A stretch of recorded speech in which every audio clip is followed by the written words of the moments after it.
Hoje nós vamos falar sobre um tema que é muito importante, falar sobre o santuário, a obra de Jesus Cristo no santuário e como o santuário ele ajuda a entender não só o plano para a nossa salvação, mas também o plano que Deus fez para nós entendermos um pouquinho mais a respeito dele mesmo, é sempre muito importante.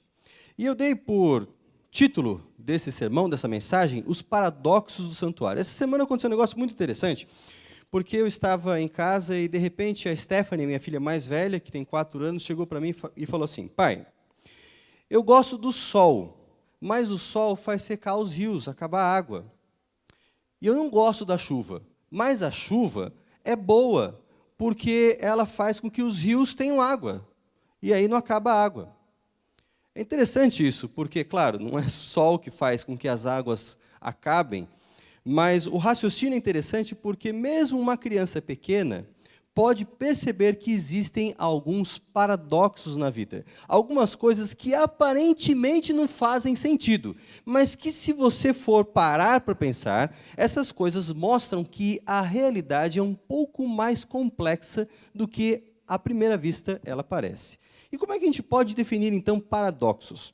Há muitas definições, mas eu gostei de uma que eu encontrei num dicionário de Contes Ponville, o dicionário filosófico. Ele fala sobre paradoxo como o estado de coisas ou declaração que se faça sobre elas que aparentemente implica alguma contradição, pois uma análise mais profunda faz desvanecê-las. Então, aquilo que parece contraditório, se você vai analisando um pouquinho mais, você percebe que não há contradição.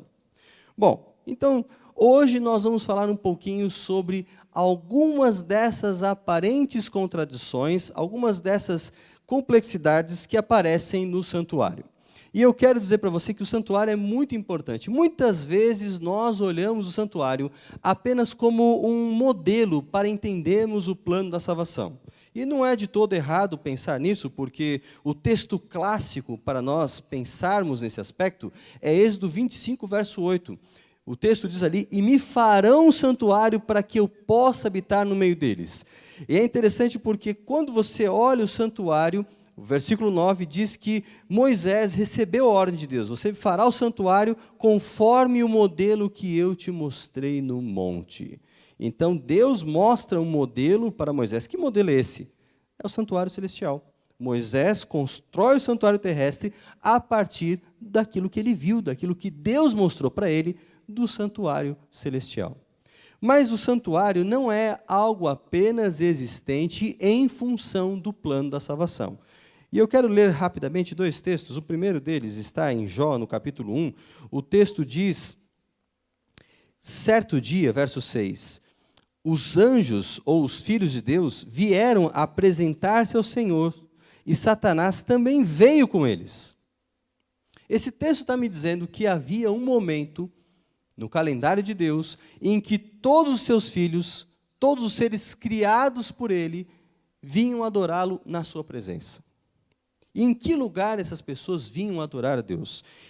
Em que ambiente Deus era adorado pelos seres criados? No santuário? E como é que eu posso ter tanta certeza disso? Por que isso não é uma mera especulação? Porque quando eu vou para Ezequiel, no capítulo 28, eu encontro no verso 14, um pouquinho sobre a história desse anjo que se afastou de Deus. A Bíblia diz, a respeito de Satanás: você foi ungido como um querubim guardião, pois para isso eu o designei. Note agora, você estava no monte santo de Deus e caminhava entre as pedras fulgurantes.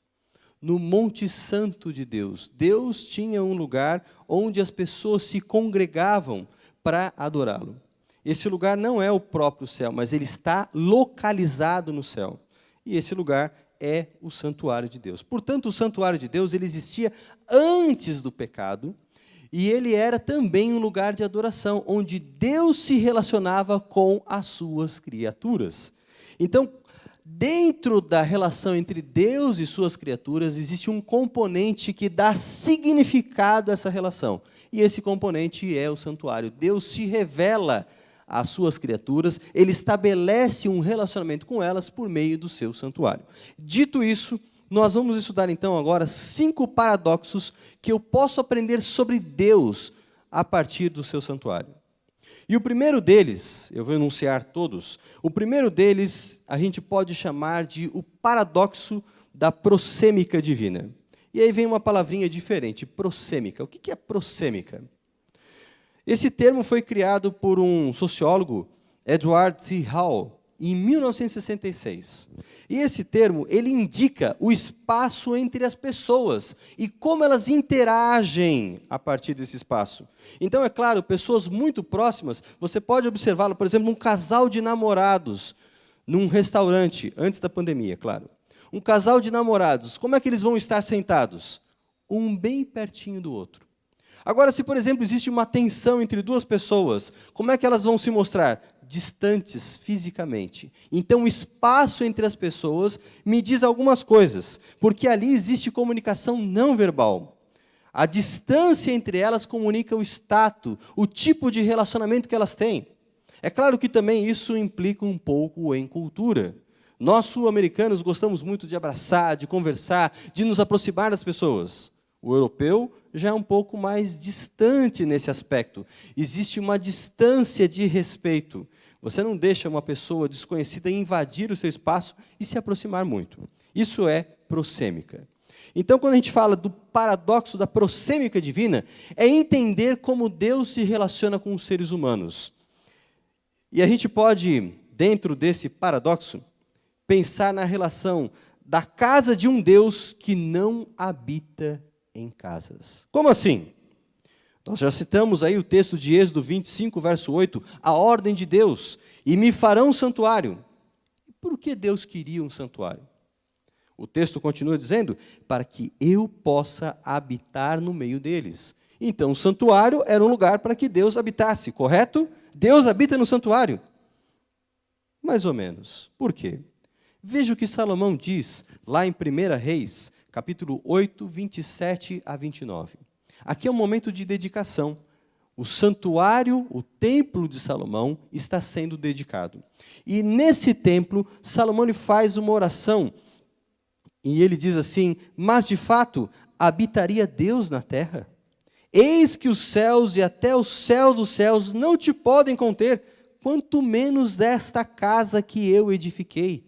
Atenta, pois, para a oração do teu servo e para a sua súplica, ó Senhor meu Deus, para ouvires o clamor e a oração que faz hoje o teu servo diante de ti, para que os teus olhos estejam abertos noite e dia sobre esta casa, sobre este local, no qual disseste, o meu nome estará ali, para ouvires a oração que o teu servo fizer neste lugar. 1 Reis 8, 27 a 29. Você percebe? Deus habita ou não habita no santuário? Esse é um paradoxo. Deus pede para que o santuário seja construído para que ele possa habitar. Mas Salomão reconhece, Deus não pode habitar no santuário. Deus é muito maior do que o santuário, ele é maior do que a própria terra. Nada pode conter a presença de Deus. O que nós podemos aprender aqui? Nós temos 2 informações. Deus é um Deus, ao mesmo tempo, poderoso, incrivelmente majestoso, sublime, a tal ponto que nenhuma estrutura humana pode contê-lo. Ele supera a tudo. Deus não precisa de edifícios, de uma morada. Os deuses lá do Antigo Oriente precisavam. Precisavam de altares, de construções. Mas o Deus da Bíblia não. Ao mesmo tempo, na sua condescendência, na sua bondade, ele se limita para estar presente com seus filhos num templo onde o seu nome é aclamado. E quando eu digo templo, não precisa ser algo grandioso, bonito. Nós estamos aqui, felizmente, num templo muito bonito, muito aconchegante. É bem verdade que um pouco vazio por causa da pandemia, mas é um templo muito bonito. Mas Deus não precisa de algo bonito, pode ser uma choupana, pode ser debaixo das árvores, onde existem pessoas que clamem pelo seu nome, na sua condescendência, Deus se limita e está ali com essas pessoas. Deus é um Deus distante, poderoso, mas ao mesmo tempo um Deus próximo. Ele é próximo e distante. Ele é grandioso, muito maior do que nós, mas Ele conhece os nossos problemas e está do nosso lado. Deus é as duas coisas. O texto de Apocalipse 21, verso 3, é uma promessa nesse sentido. Então ouvi grande voz vinda do trono, dizendo: eis o tabernáculo, ou seja, o santuário de Deus com os homens. Deus habitará com eles. Na restauração de todas as coisas, Deus promete habitar de novo com os seus filhos. Esse é o primeiro paradoxo. Ele nos ensina, então, essa dualidade a respeito de Deus. Um Deus que a gente poderia chamar de transcendente, porque está acima de tudo, mas um Deus imanente, porque está conosco. O segundo paradoxo é o paradoxo do tempo divino. A Bíblia apresenta, no livro de Daniel, Deus com a figura do ancião de dias. Só que esse ancião de dias, e essa expressão é muito importante, porque mostra que Deus, ele tem muitos dias, ele é eterno. Os dias não se contam para ele. Mas, ao mesmo tempo, esse ancião de dias conta os dias. Como assim? Nós temos que nos lembrar que, num apanhado muito rápido, quando você vai para a história da teologia, as pessoas entenderam a afirmação bíblica de que Deus é eterno de uma forma bem específica. A Bíblia fala que Deus é eterno, ninguém pode ter dúvidas disso. Mas o que significa ser eterno? Os teólogos têm entendido essa eternidade no mesmo sentido que os filósofos gregos. E o que entendiam os filósofos? Bom, os filósofos entendiam que para que alguma coisa ou alguém fosse perfeito, o tempo não poderia ter ação sobre ele. Ou seja, ele estaria fora do tempo, numa outra esfera, que a gente chama de esfera atemporal. Então, para que Deus seja eterno, ele é atemporal. É como se para Deus, na cabeça desses teólogos, não existisse passado, presente ou futuro, mas tudo fosse mais ou menos um eterno presente. O tempo ele é linear, ele não tem evolução, não tem um antes, um durante e um depois. É um tempo só. Isso seria a temporalidade. Deus está fora do tempo. Então Deus vê passado, presente e futuro como se fosse uma coisa só. O tempo para Deus não importa. Mas isso está correto? Na Bíblia, não.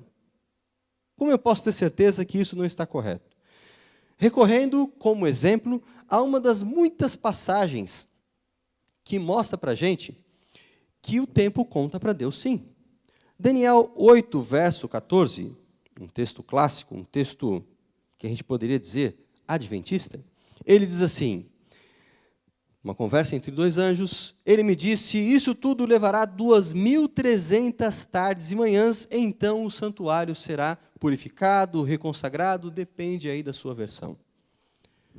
O que significa esse diálogo e como ele ajuda a resolver esse problema? É só você pensar o seguinte, desde o começo, William Miller entendeu que esse santuário era a terra, achou que a purificação envolvia a volta de Jesus, Jesus voltaria, purificaria o mundo, e ele fez os cálculos e chegou à conclusão de que então Jesus voltaria em 22 de outubro de 1844. Os cálculos estão corretos, e a gente não tem tempo para repassar todos os pontos dele.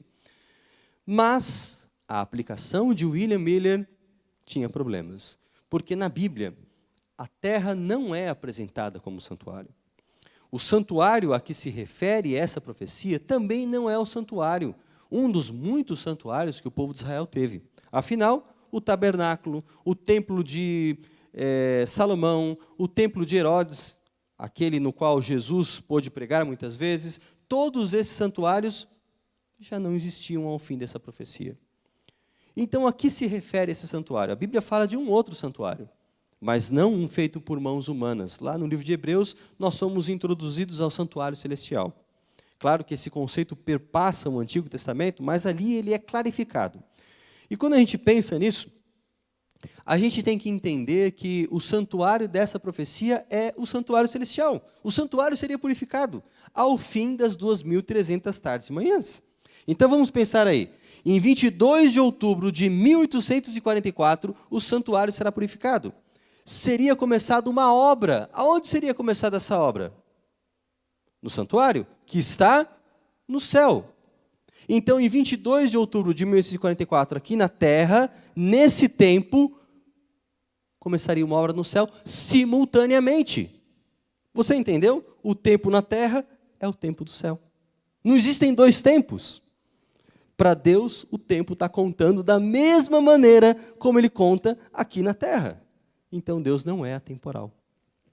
Deus, Ele age dentro do tempo, o mesmo tempo. Então Deus não é eterno? Sim, Ele é eterno. Deus vive dentro do tempo. As profecias, e eu dei apenas um exemplo, mas as profecias indicam isso. A diferença é que o tempo não afeta a Deus da mesma maneira como afeta a nós. Se, por exemplo, eu viesse pregar aqui há 20 anos, bom, primeiro que essa igreja não existia ainda, não estava construída, mas vamos supor que já houvesse essa igreja e vocês tivessem a oportunidade de me ver há 20 anos e agora eu voltasse para cá. Será que pastor Douglas de 20 anos seria o mesmo de hoje? Com certeza não. Nenhum de nós continuou o mesmo em 20 anos. Eu não digo apenas em questão de aprendizado, mas até na questão física. Cabelos brancos, talvez um pouquinho mais de gordura, um pouco menos de cabelo em alguns casos. Nós mudamos em 20 anos. E a gente muda em função, principalmente por causa do pecado. O pecado nos afeta, nos desgasta, e a gente sabe para onde essa carreira vai nos levar. Nós vamos morrer no final das contas. Essa é a triste realidade. E eu não queria dar essa má notícia, mas o fato é que você está morrendo a cada dia. Quando você faz um ano de aniversário, a gente fala, um ano a mais. Não, é um ano a menos, amigo, você está morrendo. Então, veja, para Deus o tempo não afeta dessa maneira. Deus não vai morrer, não vai ficar com cabelos brancos. Deus não vai se desgastar com o tempo. É nesse sentido que Deus interage com o tempo diferente de nós. Então, Deus é eterno porque o tempo para Ele não acaba. Não porque Ele esteja fora do tempo. Claro, e quando a gente olha as profecias, elas marcam eventos que acontecem na terra, mas também acontecem no céu. Deus está no controle da história. E Ele não poderia controlar a história, como as profecias mostram, se Ele estivesse fora do tempo. Nós vimos então o nosso segundo paradoxo, vamos para o terceiro, o paradoxo do espaço divino. É interessante porque Deus é apresentado como aquele que se assenta em um trono sem estar imóvel. Quando você olha o Apocalipse, principalmente, Deus é mostrado num trono. E você fica pensando, nossa, Deus fica lá no trono, né, no trono pela eternidade. Então Deus não faz mais nada, Ele fica ali paradinho no trono. Não. Por vários detalhes. Essa semana mesmo, uma ex-aluna me perguntou sobre Apocalipse 4, quando fala do trono, da entronização, quando Jesus ele ascende ao céu e Ele se encontra diante do trono de Deus, e ela me perguntou o seguinte, mas se Ele está diante do trono de Deus, se Ele está na presença de Deus, e isso aconteceu depois que Ele morreu e ascendeu ao céu, e 1844? Como Ele pode estar na presença de Deus antes de 1844? Por uma razão muito simples. O livro de Ezequiel, capítulo 1, verso 15 e 17, fala assim, quando eu estava olhando para os 4 animais, vi 4 rodas no chão, uma do lado de cada um deles. As 4 rodas eram iguais e brilhavam como pedras preciosas. Dentro de cada roda havia outra roda atravessada. E assim, sem virar, as rodas podiam rodar em qualquer direção. Sabe o que é isso aqui? Isso é o trono de Deus. Sabe o que tem no trono de Deus? Rodas. Isso não é invenção minha, não. Ezequiel está dizendo. O trono de Deus tem rodas. Para que servem rodas? Para levar para algum lugar. E o texto está dizendo que o trono de Deus se move para qualquer direção que Ele quiser. Então, o trono de Deus não é uma estrutura fixa, parada. Eu não sei que tecnologia o trono de Deus usa, mas é bem verdade que Ele vai para qualquer direção. E não é só Ezequiel que fala isso. O livro de Daniel, capítulo 7, verso 9, diz, continuei olhando até que foram postos uns tronos, e o ancião de dias se assentou. Sua veste era branca como a neve, e os cabelos da cabeça como a pura lã. E o seu trono eram chamas de fogo, e suas rodas era um fogo ardente. De novo, o texto está falando do trono de Deus com rodas. Mais uma? Apocalipse 4, 7, 8, a primeira parte. O primeiro ser vivente é semelhante a leão, o segundo semelhante a novilho, o terceiro tem um rosto como de homem, e o quarto ser vivente é semelhante à águia que está voando. E os 4 seres viventes, tendo cada um deles, respectivamente, deixa eu acompanhar aqui na minha Bíblia, cortou uma partezinha do verso, mas Apocalipse 4, no verso 8, continua dizendo para nós o seguinte: cada um deles tinha 6 asas, era cheio de olhos, tanto ao redor como baixo das asas. Então é interessante, as mesmas visões de Ezequiel, de Daniel e de João mostram o trono de Deus cercados por seres viventes que são descritos de uma forma fantástica, e esses seres viventes estão do lado do trono e o trono tem rodas. Interessante então que quando Jesus ascende aos céus e aparece, então, o momento em que Jesus está diante do trono de Deus, lá em Apocalipse 4 e Apocalipse 5, esses capítulos são muito importantes, nós podemos entender ali que Jesus está diante do lugar santo. Você pode ver ali que a ênfase é o sacrifício do cordeiro. A palavra cordeiro aparece ali.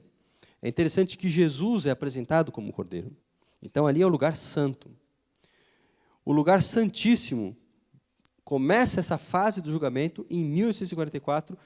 Mas Deus não estava no lugar santo? Sim, ele se moveu. O seu trono é móvel. Ele se desloca de um compartimento para o outro do santuário. Então não há problema nenhum com isso. O quarto paradoxo, penúltimo, o paradoxo da santidade divina. E aqui nós podemos entender aquele que é santo e santificador. Veja que a ideia de santidade na Bíblia inclui separação, exclusividade, finalidade. Então veja, quando eu separo uma coisa para um fim especial, você pode ver que tem vários microfones ali que foram usados para a equipe do louvor. Mas esse microfone aqui foi designado por uma função específica. Ele é o microfone do pregador. Ele já estava aqui quando eu vim ao púlpito para começar essa mensagem. Então, nesse exemplo que eu estou dando, esse microfone ter uma função, ter uma finalidade, ser reservado para isso, nesse sentido aqui, só como ilustração, a gente está dizendo que ele é santo. É claro que ele não é santo de verdade, mas ele é santo só para dar um exemplo aqui para vocês de algo que foi separado por uma finalidade específica.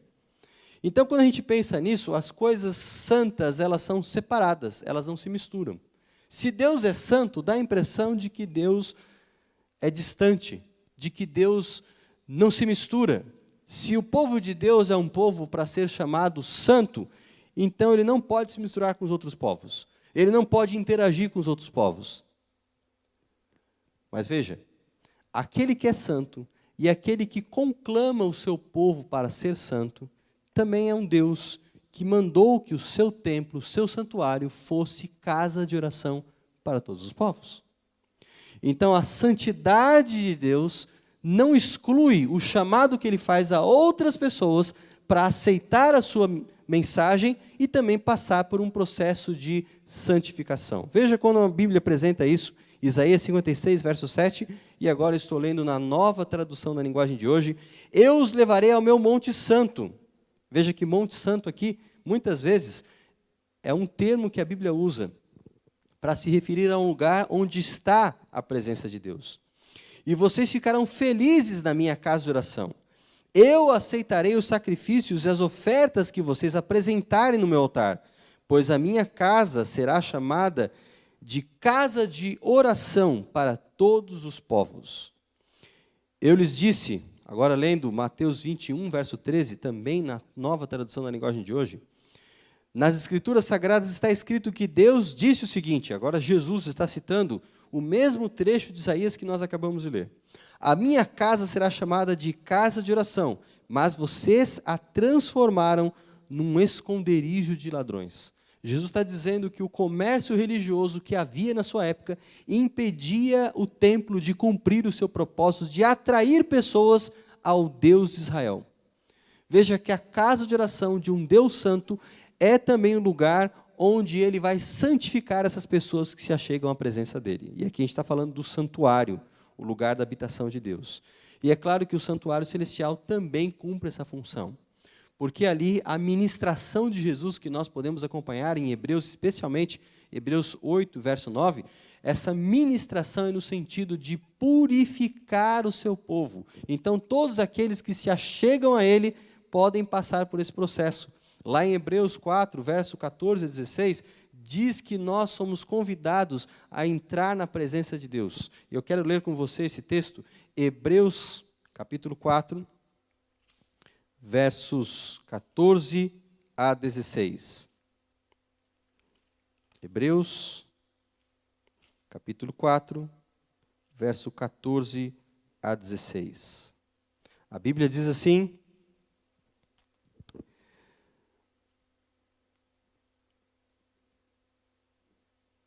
portanto, visto que temos um grande sumo sacerdote que adentrou os céus, Jesus, o Filho de Deus, apeguemo-nos com toda firmeza à fé que professamos. Pois não temos um sumo sacerdote que não possa compadecer-se das nossas fraquezas, mas sim alguém que, como nós, passou por todo tipo de tentação, porém sem pecado. Assim, aproximemo-nos do trono da graça com toda a confiança, a fim de recebermos misericórdia e encontrarmos graça que nos ajude no momento da necessidade. Então, a ministração de Jesus no santuário garante as duas coisas. Primeiro, ele nos justifica. Justificação, eu já tive a oportunidade de dizer em outra mensagem, é igual a perdão. Ah, eu preciso ser justificado quando eu me torno um cristão? Sim, mas não apenas. Porque ao longo de toda a vida cristã, eu experimento a justificação. Porque toda vez que eu preciso, Deus me perdoa, então Deus está me justificando. Eu sou justificado, eu recebo, então, misericórdia. Mas, ao mesmo tempo, ele diz assim, encontrarmos graça. E para que graça? Que nos ajude no momento da necessidade. Então, eu ali encontro também, não apenas justificação, mas santificação. O poder de Deus que vai atuando em mim, para que toda vez que eu for tentado, para toda vez que eu precisar, eu disponho desse poder para enfrentar o mal. Então, veja, as duas coisas estão garantidas pelo ministério de Jesus no seu santuário. Terminamos esse, que foi o penúltimo paradoxo, e agora vamos para o último, o quinto paradoxo. O paradoxo do caráter divino. Aquele que é justiça e amor. Você sabe que nós temos um grande dilema, e o grande conflito está baseado nesse dilema. Afinal de contas, a lei de Deus ela é perfeita e imutável. E apartar-se, quebrantar a lei, implica em morte. Se você quebra a lei, você tem que morrer. Essa é a condição inexorável. Quebrar a lei é incorrer em morte, é apartar-se da vida, é colocar-se em rebelião contra o autor da vida. Mas a Bíblia diz que Deus não é só justiça, Deus é amor. E como amor, Deus quer acolher os seus filhos. Mas como ele pode ser amor e ser justiça ao mesmo tempo? Como Deus pode perdoar sem quebrar a sua lei, sem colocar a lei de lado e estabelecer o caos? Justificar, não o pecador, mas justificar o pecado? Porque se ele esquece da lei, ele está justificando o pecado. E aí o pecado deixa de ser pecado. O pecado se torna certo. Como é que Deus pode conjugar as duas coisas? Quando a gente vai ao livro de Salmos, eu quero convidar você a ler o trecho de um salmo belíssimo, Salmo 85. A Bíblia diz, então, um pouco sobre quem é Deus, para a gente entender esse paradoxo da justiça e do amor. Salmo 85, a Bíblia diz, no verso 10, o amor e a fidelidade se encontrarão, a justiça e a paz se beijarão. Veja que diante do trono de Deus, justiça e amor se conjugam. Como é que Deus, usando a expressão de Paulo, pode ser justo e justificador? Assumindo o lugar do pecador. Quando Deus assume o lugar do pecador, ele mantém a sua lei. Ele mostra as consequências da lei. Mas, ao mesmo tempo, como ele assumiu a penalidade, o pecador não precisa mais sofrê-la. Então, ele está justificado. Ele pode ser perdoado. Ele pode ser reintegrado ao reino de Deus. Então, dentro do santuário, nós entendemos o ministério que já estava prefigurado na morte dos animais, em todo o ritual, que Jesus iria desempenhar em prol da salvação do ser humano. Nós entendemos o plano da salvação quando nós percebemos que a Bíblia o trata não apenas como um evento único e linear. Para muitos evangélicos, salvação é cruz. Cruz, acabou, pronto, não tem mais nada. Mas quando você vai à Bíblia, você percebe que o plano da salvação ele é muito mais abrangente e você pode compreendê-lo à luz do santuário. Quando você olha o santuário terrestre, você tem uma noção das diversas etapas que Deus desempenharia para a nossa salvação. Desde a sua morte de cruz, que é um ponto muito importante, mas também a sua ministração do santuário, quando ele continua distribuindo os benefícios da cruz atualmente para nós. Então, a vitória que foi conquistada na cruz, ela chega até nós através da ministração do santuário. Quando a gente olha, o amor de Deus é tão grande que Ele mesmo proveu a oferta necessária para que o problema do pecado fosse resolvido, assim como a gente vê, por exemplo, na questão do filho de Abraão, quando Deus pede a Abraão, em Gênesis 22, que leve o seu filho a Moriá, mas chegando lá, não é Isaque que sai sacrificado, porque Deus provê o sacrifício. Esse é um excelente exemplo bíblico para entendermos o que aconteceu na cruz. Enfim, esses são alguns dos paradoxos que nós encontramos no santuário. Eles mostram um pouquinho sobre a natureza de Deus, um pouquinho sobre como Ele atua na vida dos seus filhos e do plano que Ele fez para nos salvar. Esses paradoxos eles são bíblicos e a gente pode entender que a Bíblia, portanto, tem outros paradoxos. A Bíblia mostra que a realidade é muito mais complexa, muito mais abrangente do que nós estamos acostumados a ver. Mas o mais importante é que esses paradoxos nos mostram como entender e nos relacionar com Deus. Eles mostram que Deus é um Deus próximo, Deus é amoroso, Deus é justo e Deus quer que nós entremos em relacionamento, em aliança com Ele, nos termos que a Bíblia estabelece. Que Deus abençoe você para que, ao compreender esses assuntos, ao estudar esses assuntos, você sinta de fato um pouquinho mais dessa atuação e da beleza desse Deus por meio do seu santuário.